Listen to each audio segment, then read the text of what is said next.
Now this is how I typically will iron a dress shirt for anyone who's wearing a top.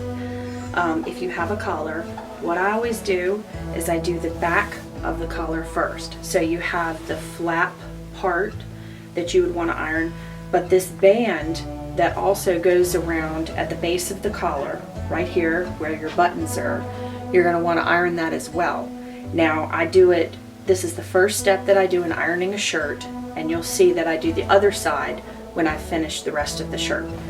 So I'm just going to show you before I actually start ironing that I begin there. Then I just take my fingers on the inside. This is the presentable side of the shirt now, and the shoulder cut where the lines and the seams are. This is my next spot. Now there's easier ways to do this, but this is a fast, for me, way that I do it.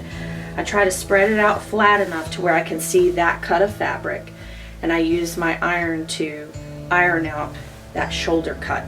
The other way you can do it is you can also take it and do one side on the tip of your ironing board on the rounded end, and then once you're done ironing that, you do the other shoulder side.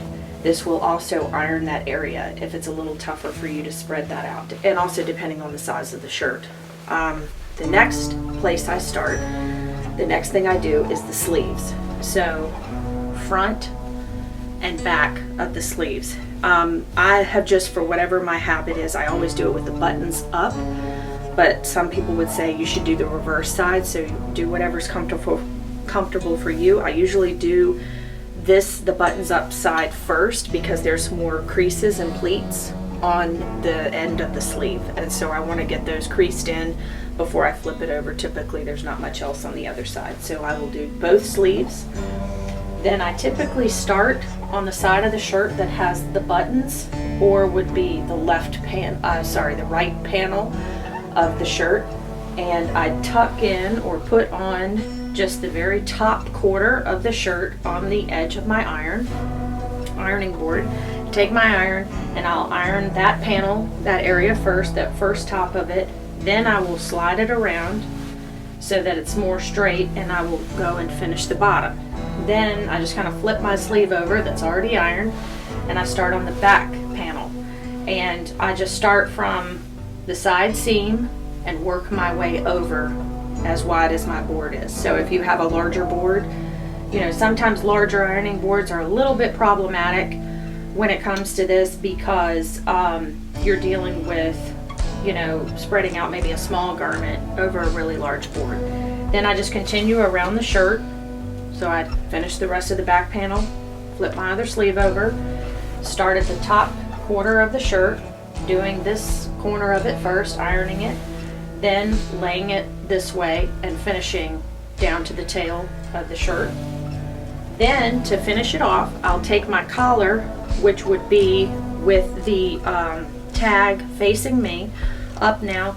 This is going to be the showing side of the collar, and I would also iron the collar and also the band under the collar where your button and buttonhole go, and then you're done with the shirt. Also take care when you're completely done with the shirt, make sure you fold the collar where you want it to crease, because the shirt is still going to be hot or warm from steam and just the heat of your iron, and this is going to set that crease for your collared shirt.